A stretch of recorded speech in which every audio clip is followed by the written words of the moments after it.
கமலம் மாமி ரொம்ப கெட்டிக்காரி, படு சாமர்த்தியம். கட்டும் செட்டுமாக அவள் குடுத்தனம் நடத்துகின்ற அழகே தனி. மாமிக்கு 58 வயதானாலும் பார்ப்பதற்கு 45க்கு மேல் மதிப்பிட முடியாது. எப்பவும் தேனியைப் போல சுறுசுறுப்புடன் வளைய வருவாள். நங்கநல்லூரில் வாசம். வீட்டை சுத்தமாக வைத்திருப்பாள். நன்றாக சமைப்பாள்.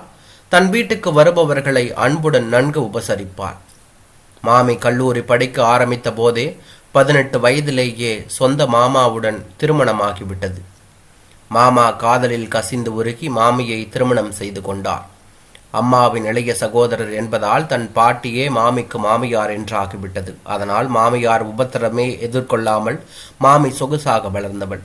ரொம்ப வெகுளி. எவரிடமும் சண்டை போட மாட்டாள். அதிர்ந்தும் பேச மாட்டாள். அமைதியானவள். மாமிக்கு 30 வயதில் முரளி என்று ஒரு மகன். நன்கு படித்து சென்னையிலேயே ஒரு பெரிய மல்டிநேஷனல் கம்பெனியில் மேனேஜராக இருக்கிறான்.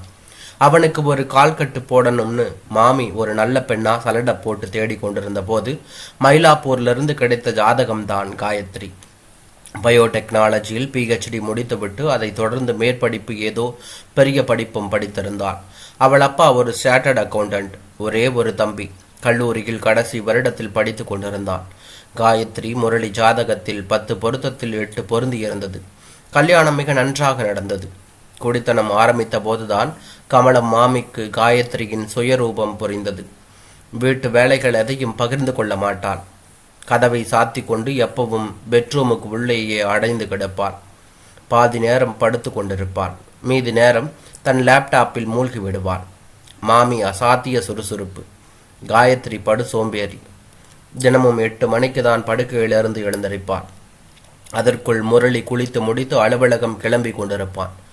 பெட்ரூம் கதவை ஒரு கழித்து மெதுவாக திறந்து அம்மா செய்யும் காலை உணவை தட்டில் போட்டு எடுத்துக்கொண்டு மறுபடியும் பெட்ரூமுக்குள் வந்து அங்கிருக்கும் லேப்டாப் டேபிள் மீது தட்டை வைத்து அமர்ந்து அவசர அவசரமாக சாப்பிடுவான். அவன் சாப்பிடும்போது காயத்ரி படுக்கையில் அறையில் இருந்தபடியே குட் மார்னிங் முரள் என்று செல்லமாக சொல்லி சோம்பல் முறிப்பான். பின்பு மெதுவாக ஆடி அசைந்து எழுந்திருப்பான். பல் தேய்த்தவுடன் பெட்ரூமிலிருந்து வெளியே வந்து சமையல் அறையில் நுழைந்து மாமியை உரசி கொண்டு நின்றபடி இஞ்சி ஏலக்காயுடன் சூடாக டீ போட்டுக்கொண்டு அதை ஒரு பெரிய பீங்கான் கப்பில் எடுத்துக்கொண்டு மறுபடியும் பெட்ரூமிற்குள் நுழைந்து கதவை சாத்தி கொண்டு அரை மணி நேரம் அந்த டீயை உறிஞ்சு உறிஞ்சு குடிப்பாள். டீ குடிப்பதை ஒரு யாகம் மாதிரி சிரத்தையுடன் செய்வாள். அவள் வந்த பிறகுதான் வீட்டில் டீ தூள் புழங்க ஆரம்பித்தது. டீ குடித்து முடித்தவுடன் அந்த டீ கப்பை உடனே தேய்க்க போட மாட்டாள். அடுத்த முறை டீ போடும் வரை அதில் கரை படிந்து அசிங்கமாக காணப்படும். சுத்தமென்றால் கிலோ என்ன விலை என்று கேட்கும் ஜாதி காயத்ரி. காலை வேளையில் குளிக்க மாட்டாள். நினைத்த போது வெந்நீரில் குளிப்பாள். இந்த மெட்ராஸ் வெயிலில் வெந்நீரில் குளிப்பது காயத்ரியாகத்தான் இருக்கும். காயத்ரி சமையல் அறைக்கு வந்தாலே கமலம் மாமி போட்டது போட்டபடி தலைதறிக்க அங்கிருந்து ஓடி விடுவாள். 11 மணிக்கு மெதுவாக சமையல் அறைக்கு வந்து பிரெட் டோஸ்ட் தனக்காக மட்டும் பண்ணி கொள்வாள். ஒரு மரியாதைக்கு கூட நீங்க ஏதாவது சாப்பிட்டீங்களாமா என்று கேட்க மாட்டாள். ஒரே வீட்டில் இருந்து கொண்டு 2 குடித்தனம் பண்ணுவாள். மாமிதான் சமையல். 3 மணிக்கு மேல் ஹாலுக்கு வந்து மாமி செய்த சமையலை எடுத்து போட்டுக்கொண்டு பக்கனையாக நாக்கை சப்பு கொட்டி கொண்டு மெதுவாக சாப்பிடுவாள். சாப்பிட்டதும் பாத்திரங்களை திறந்தபடியே போட்டுவிட்டு மறுபடியும் பெட்ரூமுக்குள் சென்று கதவை சாத்தி கொண்டு விடுவாள். சற்று நேரம் அங்கு டிவி சத்தம் கேட்கும். பிறகு அதுவும் நின்றுவிடும். டிஃபன் சாப்பாடு நிறைய சாப்பிடுவாள்.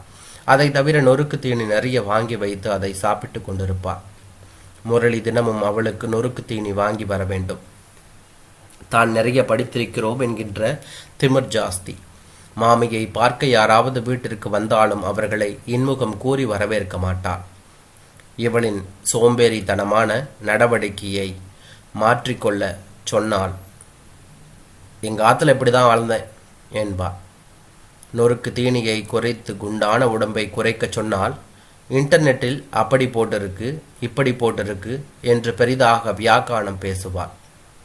வீட்டிற்கு மாட்டுப்பெண் வந்த பிறகு மாமிதான் எல்லா வேலைகளையும் இழுத்து போட்டு கொண்டு செய்வதை பார்த்த மாமா, என்னடி இவ இப்படி இருக்கா என்றார். மாமி சோகத்துடன், எல்லாம் என் தலையெழுத்து. அவகிட்ட எது பேசினாலும் பதிலுக்கு பதில் எதிர்த்து பேசுறா. எதுக்கு வீண் வம்பு? பாவம் முரளி. அவனுக்கு நாம தான் இவளை தேடி கண்டுபிடிச்சு கல்யாணம் பண்ணி வச்சோம் என்று அவரை சமாதானப்படுத்துவார். ஒரு வருடமாக இது மாதிரி புகைச்சலில் காலம் தள்ளி கொண்டிருக்கையில் முரளி தன் கடமையை செய்ய காயத்ரி கருவுற்றார். மாமா மாமிக்கு ஒரே சந்தோஷம். காயத்ரியை தாங்கென்று தாங்கினார்கள். நல்ல நாளிலேயே நாளிப்பால் கறக்கும் காயத்ரி இதுதான் சாக்கு என்று எனக்கு அது வேணும் இது வேணும் என்று சொல்லி தனக்கு வேண்டியதை சாதித்து கொண்டார். பிரசவத்திற்கு மயிலாப்பூரில் உள்ள தன் அம்மா வீட்டிற்கு சென்றார். ஹாஸ்பிட்டலில் கஷ்டப்பட்டு சிசேரியனில் ஒரு பெண் குழந்தை பெற்றுக்கொண்டார். மாமாவுக்கு முதல் குழந்தையாக பேரன் பிறந்து தன் வம்சம் திருப்தியாகாததால் சற்று வருத்தம்தான். குழந்தையுடன் 5 மாதங்கள் அம்மாவுடன் இருந்துவிட்டு ஒரு நல்ல நாளில் நங்கநல்லூர் வந்தார். அவளின் அதிகாரம் மீண்டும் கொடிகட்டி பறக்க ஆரம்பித்தது. மாமி அவளிடம் அதிகமாக கஷ்டப்பட ஆரம்பித்தாள். இன்ஃபெக்ஷன் வந்துவிடும் என்று சொல்லி குழந்தையை எவரையும் தூக்க விடவில்லை. மாமியையே குழந்தையிடம் ஆண்டவிடவில்லை. குழந்தையை பார்க்க வந்த உறவினர்கள் தெரிந்தவர்கள் அனைவரும் குழந்தையை பார்க்க கூட முடியவில்லை. பெட்ரூமுக்குள்ளேயே குழந்தையை பொத்தி வைத்து கொண்டு இப்ப தூங்குறா, இப்ப பால் கொடுக்கணும் என்று சாக்கு போக்கு சொல்வார்.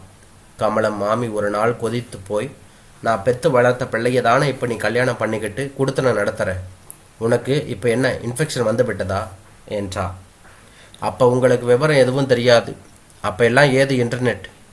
காயத்ரி குரலை உயர்த்தினார்.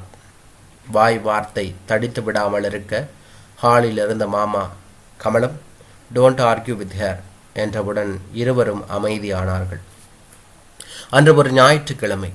குழந்தையை பார்க்க மாமியின் 80 வயது அம்மா, மாமியின் சகோதர சகோதரிகள், அவர்களின் பேரன் பேத்திகள் என படைசூழ மாம்பழத்திலிருந்து வந்திருந்தார்கள்.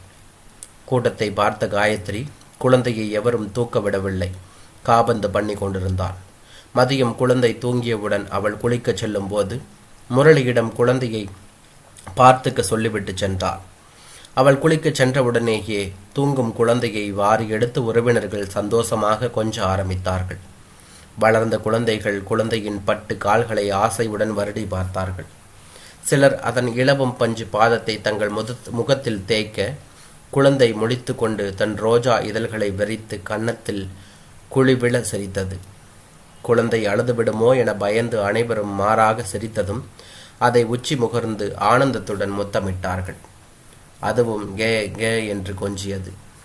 கமலம் மாமி கண்களில் நீர் மல்க தன் அம்மாவிடம், நீயே பாரு அம்மி, இந்த மாதிரி அவ இல்லாதப்ப திருட்டுத்தனமா நாம குழந்தைய கொஞ்ச வேண்டியிருக்கு.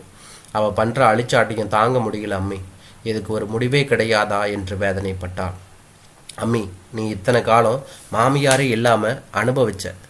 இப்ப உன்னோட 58 வயசுல உனக்கு ஒரு மாமியார் அமைஞ்சுட்டா. காயத்ரி தான் இனி உன்னோட மாமியார். இதுதான் உன்னோட விதி. பொறுமையா இரு, நல்லதே நடக்கும்.